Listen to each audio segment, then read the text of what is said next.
Tantor Audio, a division of Recorded Books, presents Climate Optimism, Celebrating Systemic Change Around the World, by Zahra Biabani, narrated by Jeed Saddy.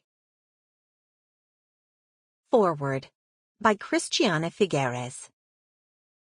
Optimism is not the result of a success. It is the necessary ingredient to address a challenge if we want any chance of success. Optimism is not blind to reality. It is not oblivious to the hard facts. Optimism is a choice, and I have applied it many times as the input to tackling my personal and professional life challenges. The historic Paris Agreement on climate change would not have been achieved if my colleagues and I had not intentionally applied a stubbornly optimistic approach to the negotiations, even when most people thought it was impossible to get all the countries of the world to agree, and we had no way of knowing whether we would succeed. This book is a brilliant, down-to-earth reminder about the importance of that mindset today. It shows us that distraction, doubt, and despair are heavy burdens we can no longer afford to drag. That transformational change in the world starts with each of us and how we show up in the world. Underneath the grief and the anger we all harbor a hunger for healing. Zahra's stories and her keen grasp of the lesser-known trends within environmentalism show us that healing is possible. It starts with bravely facing the hard facts of the climate crisis and humbly moving toward reconciliation and restorative justice.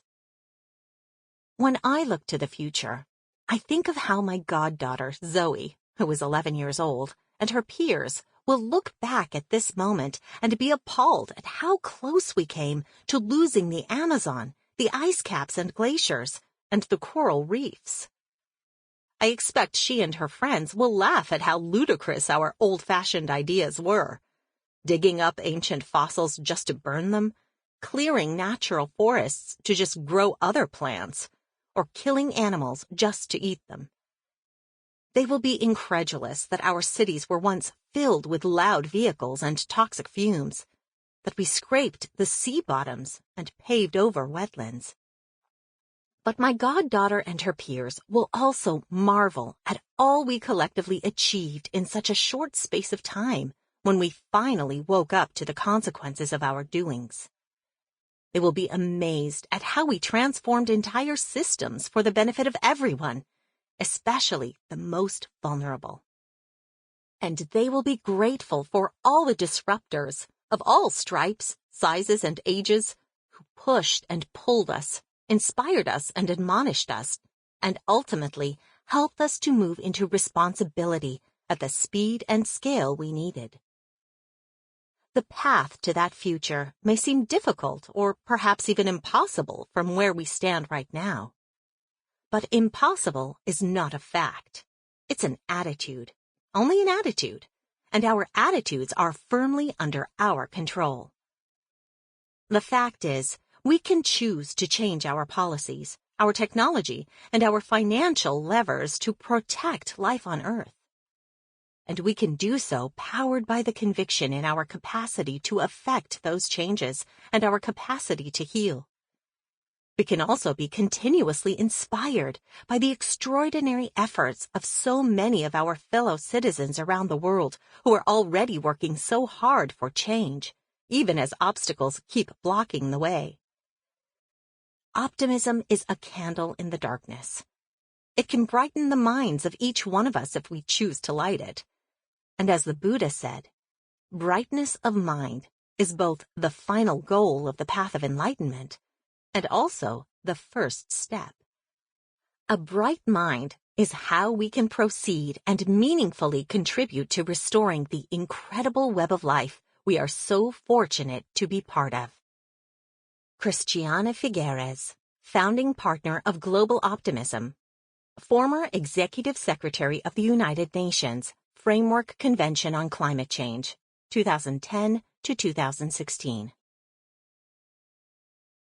My why. Climate optimism. a framework based on the idea that we can restore the Earth back to health, and in doing so, protect the people that inhabit this planet. A small percentage of humanity has slowly been poisoning our shared home, from the polluted groundwater below our feet to the tainted skies above our heads. For some, it's easier to give in to the poison, accepting it as the new normal. For others, this poison has infiltrated deep into their countries, homes, families, and bodies. In a few years, it will be impossible for anyone to avoid the damage that this poison carries with it. Increasingly intense natural disasters, more pandemics, hotter temperatures, and wars over depleting natural resources. So, why pick up a book on climate optimism? This book is for young people who are terrified for their futures. This book is for climate advocates who tirelessly call for action but are run down from fighting what often feels like a losing battle. This book is for elders who have been fighting for change for as long as they can remember. This book is for my future children, who are not responsible for the world they will be born into, yet will reap the consequences of our actions if we fail to act rapidly. This book is for a 17-year-old me, impassioned to save the planet, yet overwhelmed on how to do so. At the risk of coming off as exclusionary, let me also state who this book is not for. This book is not for the political leaders around the world who have failed to heed scientists' warnings and take adequate action to protect the planet and its people. This book is not for corporate leaders who value sustainability as an afterthought, and whose prioritization of profit over people and the planet have gotten us into this ecological disaster. This book is not for members of civil society who are lukewarm on the issue of the climate crisis, claiming that it is a problem, but far less of a problem than scientists agree on. Although it is in my best interest to sell as many books as possible, I want to make sure that nothing in this book gets misinterpreted, twisted, or abused by those in power who use my optimism as an excuse for inaction or delay. I wrote this book because I believe that, in light of our dwindling resources, hope is an unlimited resource. I believe that climate optimism is necessary for mobilizing change. I believe that climate doomism, a fatalistic view of our future, centered on the belief that the Earth is too far gone, is now so pervasive that it rivals climate change denialism. As said by Andreas Karelis, author of Climate Courage, people will choose not to believe in climate change if they believe there is no way to solve it. I believe in the inextricable link between climate change and any social justice issue.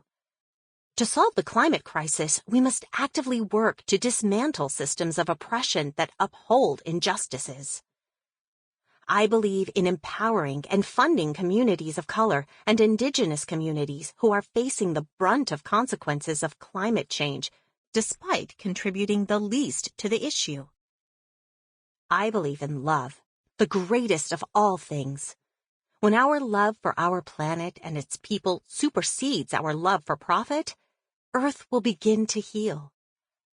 I believe that good people can believe bad things, and that climate change deniers are not inherently bad people. They just have been misinformed by the media and networks of disinformation.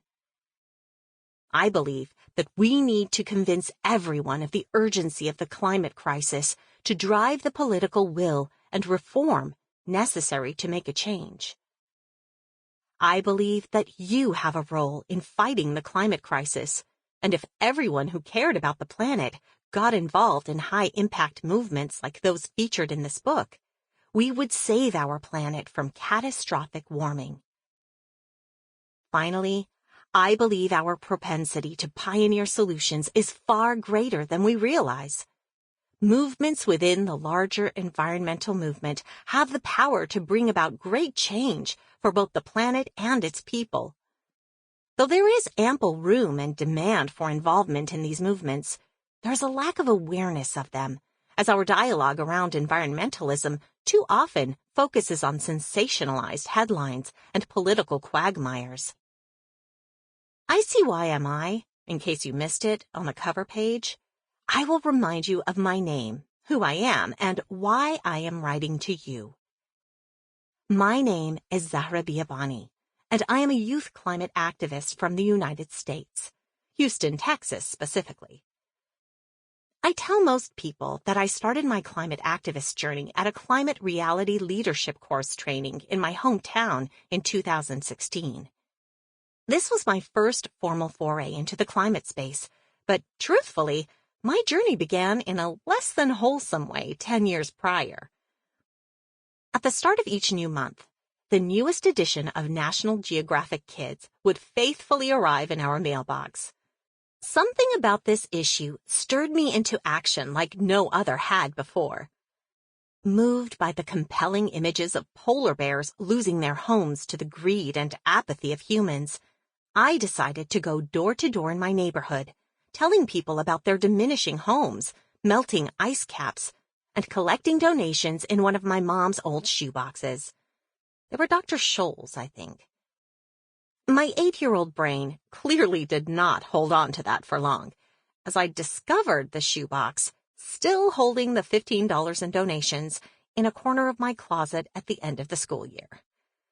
Yep, little me accidentally stole money under the guise of charity work. I blame my short attention span.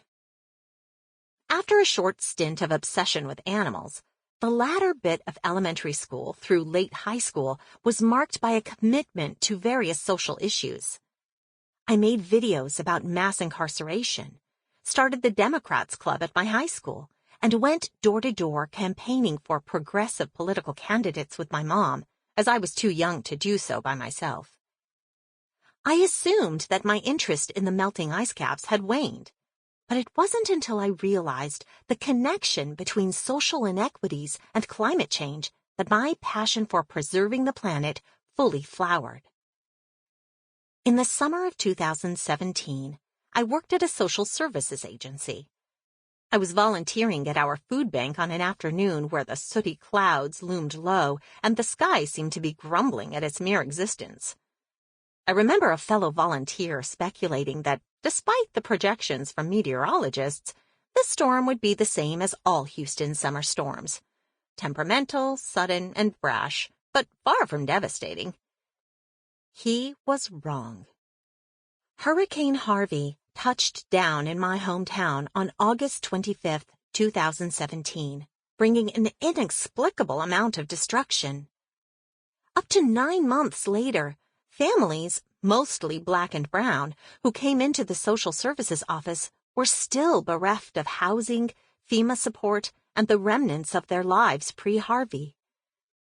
It was in the agency's aged office chair that I firsthand heard testimonies of people suffering from this environmental catastrophe.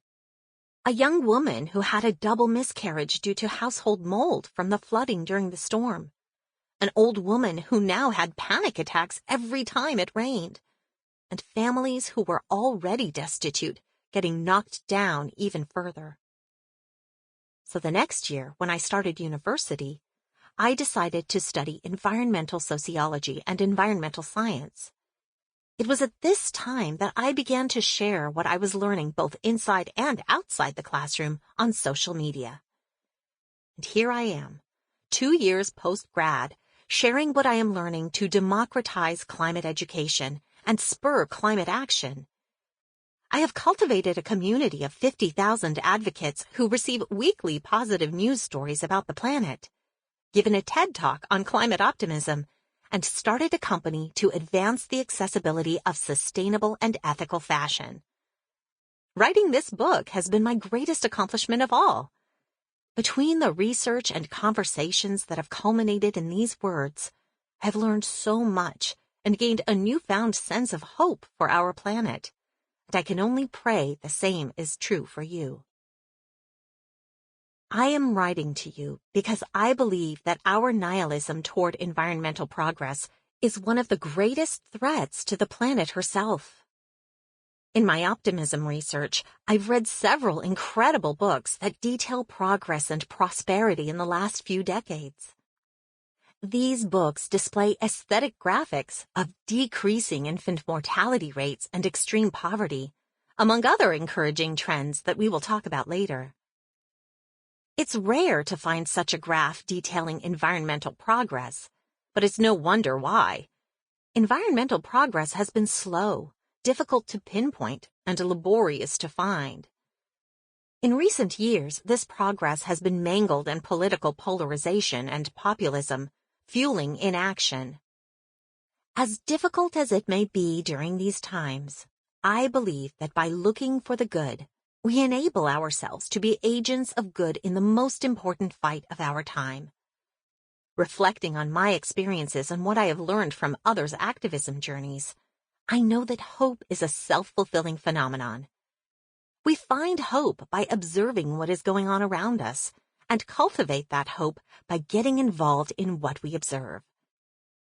My goal for this book is to awaken you to the seeds of change that are hungry for resources and push you toward an enduring hope that can be gained through the practice of germinating and eventually propagating these plants. I feel lucky to speak to you through my writing. Thank you for your willingness to hear my thoughts. I pray they inspire you. May these words lift you out of your pits of hopelessness and despair and empower you into action. May this book show you that climate solutions are being pioneered all over the world by the people who have contributed the least to the climate crisis. May these stories inspire you, leading you to pursue your own climate work. Part 1. Why optimism and why now? Introduction. It's a tough time to be alive, said someone probably on Twitter 15 minutes ago, and someone in March of 2020, just as COVID-19 was breaking out worldwide. Not to mention someone living through the Black Plague, recording their thoughts on stretched goatskin. Whenever I find myself lamenting the abysmal state of our world, I try to picture what my life would look like if I was born 88 years earlier, in 1930. I would be born into the Great Depression, perhaps in a shanty town alongside other destitute families. Sustainability is an integral part of the culture by way of necessity and frugality rather than stewardship. As a brown person, life is even more difficult, with the continuous threat of racial violence and deportation. Just as things start to pick up, they head downward. At the age of 10, war is on the horizon. My undeveloped brain cannot wrap my head around why America would be threatened by countries so far away, but I acknowledge that perhaps President Roosevelt knows something I don't. So I bid my father goodbye as he is recruited for the draft. In 1941, the Second World War breaks out. Talk about tough luck. And what if I was born in the Stone Age, forced to migrate from temporary home to temporary home in a frigid Ice Age environment? Sounds horrid. Of course, I'm comparing this to the only reality I know. As I write this, I'm sitting in my ergonomic chair with my double monitor and Spotify Music for Writing playlist humming in the background. So it's no wonder I'd prefer my comfortable reality to that of someone living in 10,000 BC. This comparison seems like an easy exercise, and yet when we look at the rhetoric surrounding us, few people find hope in how far humanity has come. Instead, we tend to reflect on the good old times, an invocation to a bygone, imprecise time when things were presumably easier. Positive memory bias, also known as rose-tinted glasses, engulfs our personal and collective memories, making the past seem inherently better than the present, especially in times of stress. This bias makes it easier to amplify any negatives we face in the present, while minimizing the positives. It's easier to claim that the world is getting worse and that humans are getting worse with it. And it's even easier to do so on social media, where this short-sighted negativity spreads like wildfire. Perhaps you infrequently put on a pair of rose-tinted glasses, preferring to stick with polarized UV-protected lenses instead. These safeguard you from the false belief that things in the past were necessarily better than those of the present, and allow you to fix your focus on the here and now. But you still might be vulnerable to the idea that the here and now is fundamentally different and unique than any other time in history, the unprecedented bias. In the last few years, the term unprecedented has become a bread and butter staple in conversations, rising through the dictionary ranks for the title of People's Choice 2020 Word of the Year by Dictionary.com. And in 2020, our collective vernacular employed the word in attempts to explain everything from the pandemic to police brutality to attacks on the Capitol building of the largest democracy in the world. Despite the word's connotation implying a once-in-a-blue-moon use case, it is a term that has never gone out of style. Usage of the word was first documented in 1795 and has been increasing ever since, according to an analysis done with a Google-powered textual analysis tool. Things have always seemed insurmountable, once in a lifetime, and extraordinary. Simply understanding how humanity has collectively experienced and interpreted events of our past helps us to better understand the ostensibly unassailable challenges of our present. And with knowledge of where we have been, we can better understand how we have improved and how we can use learnings from our past to shape our future. Although many would argue that it is not useful to understand suffering and current events through relativism, I think doing so is underutilized and much needed in today's day and age, when nihilism, stemming from fear of the state of our world, is rampant, and rhetoric around the end of times is equally pervasive. To overcome the human tendency of embellishing the past and viewing the present as exceptional, it is helpful to look at history through a statistician's lens. In my lifetime, and likely yours, much of the world has experienced a relatively constant era of growth under the liberal world order and globalization. Despite the flaws of globalization, a non-exhaustive list of which includes the deterioration of environmental and labor rights, widened inequality gaps, and the creation of the outrageous billionaire class, it has indisputably contributed to a decrease in poverty, increase in access to goods and services, and life-saving and changing innovations. Extreme poverty. The percentage of people worldwide who live in extreme poverty shrank from around 37% in 1990 to 10% in 2015. Life expectancy. Life expectancy has increased by more than 6 years between 2000 and 2019, from 66.8 years in 2000 to 73.4 years in 2019. Literacy rates. In the last 65 years, the global literacy rate has increased from 42% in 1960 to 86% in 2015. Infant mortality rate. Globally, the infant mortality rate has decreased from an estimated rate of 65 deaths per thousand live births in 1990 to 29 deaths per thousand live births in 2018. Better access to water. Across low- and middle-income countries, LMICs, access to improved water overall increased between 2000 and 2017. For piped water, the safest water facility type, access increased from 40% to 50.3%. Access to sewer or septic sanitation and improved sanitation overall also increased across all LMICs during the study period. For sewer or septic sanitation, access was 46.3% in 2017, compared with 28.7% in 2000. Access to electricity. In 1990, around 71% of the world's population had access to electricity. This has increased to 87% in 2016. Death rates from air pollution.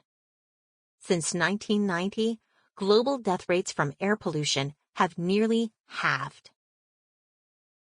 Democratic governance.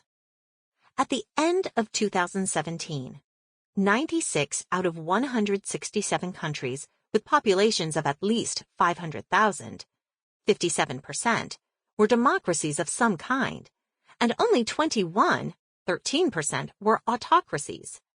The remaining 28% were pseudo-democracies with elements of both democracies and authoritarian states. The share of democracies has been on an upward trend and is just shy of its post-World War II record, 58%. The Legatum Prosperity Index, which tracks prosperity across the globe through open economies, empowered people, and inclusive societies, is a testament to this.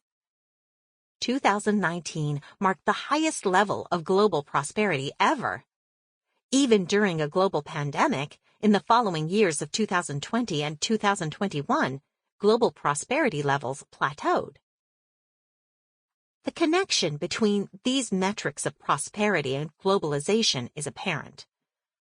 Globalization necessitates exchanging ideas, goods, and services that contribute to open economies, more empowered people, and societies with a greater acceptance and tolerance. To be clear, the same prosperity opportunities have not been accrued to everyone equally. The people and descendants of people Western civilizations like the United States were built on, indigenous peoples, enslaved peoples, and other minority communities, have been continually oppressed under systems disguised as justice. For example, the criminal justice system. Likewise, communities in the global South have been continually exploited under systems disguised as aid. For example, much of the international aid system. The lasting impacts of these systemic injustices are apparent in the unabating levels of income inequality. Even amid the rife inequalities that plague our world, when we look at the statistics and growth trends, which we will get into soon, it is clear that by many accounts, things are better than they ever have been. Perhaps it might be more accurate if we rephrase it to, it's a tough time to be optimistic. But if we look at the statistics on the climate crisis, it is also clear that this behemoth problem threatens to upend this era of prosperity in a way that nothing has ever done before. By some estimates, climate change could spur the greatest refugee crisis in history, with an estimate of 1.2 billion people being displaced by climate-related events in the next 3 decades. Incite one of the biggest economic downfalls, costing the world $178 trillion over the next 50 years, and cause a large-scale public health crisis, with medical professionals from across the world coming together to say that climate change might be the biggest threat to public health. The Department of Defense has called climate change a great threat multiplier due to its capacity to weave into and amplify every single crisis, making each one worse while simultaneously getting worse itself. This phenomenon should make us worried about the state of our planet, but we cannot allow it to debilitate us. Because of the magnitude of the threat climate change poses to humanity, my message of climate optimism is occasionally met with disdain and criticism. Some watch my videos and leave comments about the irreversible effects of climate change and how my pointless videos do nothing to reverse the damage that is being done. They claim my celebration of the positive does nothing to stop corporations from wreaking havoc on the planet and its people. I get it. It's hard to be optimistic when it feels like the world is falling apart, being ripped open at the seams by the very people who have promised to protect it. Let me be clear. Sample complete. Ready to continue?